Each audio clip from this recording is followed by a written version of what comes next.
नमस्कार दोस्तों। एक और दिन कमजोरी। देखो, इस समय मैं आपको कितने दिन से सेम बात कर रहा हूं कि मार्केट इस समय इंडेक्स के लिए कोई बहुत अच्छी कंडीशन में नहीं है। ये साइडवेज चल रहा है, लगातार साइडवेज है। जब तक ये साइडवेज के ऊपर नहीं निकले या नीचे नहीं निकले तब तक हम कोई डिसीजन नहीं ले। देखो, चार्ट पे चलते हैं, स्टॉक स्पेसिफिक बहुत अच्छे एक्शन है। इंडेक्स को एक बार समझने की कोशिश कर, इंडेक्स को देखते हैं तो लास्ट में तो एक ये जो कैश वाली जो कैंडल है वो है ही है। 30-40 पॉइंट की एक ये कैंडल है। ठीक है, अगर लास्ट के 5 मिनट की देखें तो हाँ, ऑलमोस्ट 36 पॉइंट की कैंडल है कि अगर ये कैंडल नहीं होती तो उतना स्ट्रॉन्ग कंडीशन अभी तक लास्ट की जो रिकवरी है उतनी उतनी रिकवरी नहीं दिखाई देता जितनी दिखा रहा है। ठीक है ना। हम देखें तो नीचे से ऑलमोस्ट 61 पॉइंट की रिकवरी दी है, उसमें से 35 पॉइंट की रिकवरी लास्ट वाली है।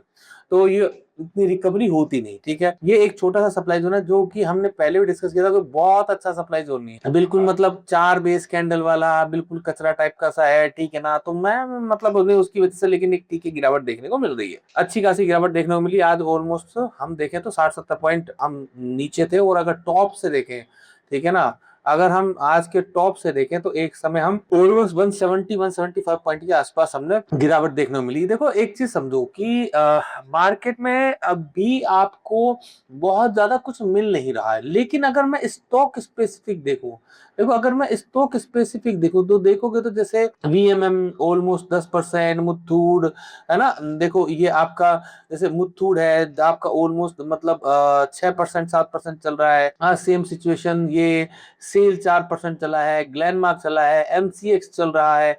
ठीक है, और जैसे जेएसडब्ल्यू स्टील चल रहा है, हिंद पेट्रो चला है। मतलब ठीक है, ऑलमोस्ट अगर आप देखोगे तो मोस्टली स्टॉक्स आपको है ना अच्छा मूव दे रहे हैं, जो दे रहे हैं वो अच्छा मूव दे रहे हैं। ठीक है, तो ये एक अच्छा रीजन है कि मार्केट में अभी इस समय जो सिचुएशन है ना वो स्टॉक स्पेसिफिक बहुत अच्छी है। वो भी जो पर्टिकुलर स्टॉक्स कुछ स्टॉक्स को पर्टिकुलरली कुछ स्टॉक्स को एकदम से आगे लेके जाया जा रहा है। जैसे मुथूट अच्छे डिमांड जोन से चल रहा है। हमारा पहले डिस्कशन भी हुआ था उसके बारे में, और आप देखो आज क्या बढ़िया बढ़िया पहुंचा। तो यही एक रीजन है कि और कुछ नया नहीं है। ठीक है, लेकिन अगर बैंक निफ्टी और निफ्टी को मैं देखूं, ठीक है ना, बैंक निफ्टी और निफ्टी को देखूं तो आप एक प्योरली कंसोलिडेशन वाले पार्ट में है, प्योर कंसोलिडेशन वाले पार्ट में। अगर ये जो सिचुएशन है, ये जो सिचुएशन है इस डिमांड जोन की जो सिचुएशन है, अगर ये सिचुएशन इसके नीचे सस्टेन करती है तो हो सकता है कि एक बार हम वापस से 55,000 तक भी आते हुए दिखाई दे। ठीक है, ये 55 या 54,000 तक भी हम आते हुए दिखाई दे सकते हैं। ये जो लेवल है ना, तो ये वाला एक स्ट्रॉन्ग लेवल है। ठीक है, लेकिन उससे पहले पुल अगर हम देखें तो ऑलमोस्ट ये देख लो 15 जून से 15 जुलाई 15 अगस्त है ना, अगस्त 2 महीने से हमने इस रेंज को ही नहीं तोड़ा। 2 मंथ हो गए हम इस रेंज को ही नहीं तोड़ पा रहे। ठीक है, ये क्या बता रहा है यार, कितना साइडवेज है। ठीक है, अगर हम इसमें सिंपल सी बात करें, इंडिया विक्स को लेके चलें तो इंडिया विक्स भी कोई बहुत ज्यादा सिग्निफिकेंट मूव नहीं दिखा रहा है। ठीक है, मतलब हम आज गिरे भी लेकिन वो नहीं, ठीक है, थोड़ा बहुत नीचे से रिकवरी दिखा रहा है, यही एक रीजन है। बाकी कोस्पी वगैरह का तो मैं बात कर ही रहा हूँ कि सप्लाई में हो सकता है नीचे आ जाए, है ना।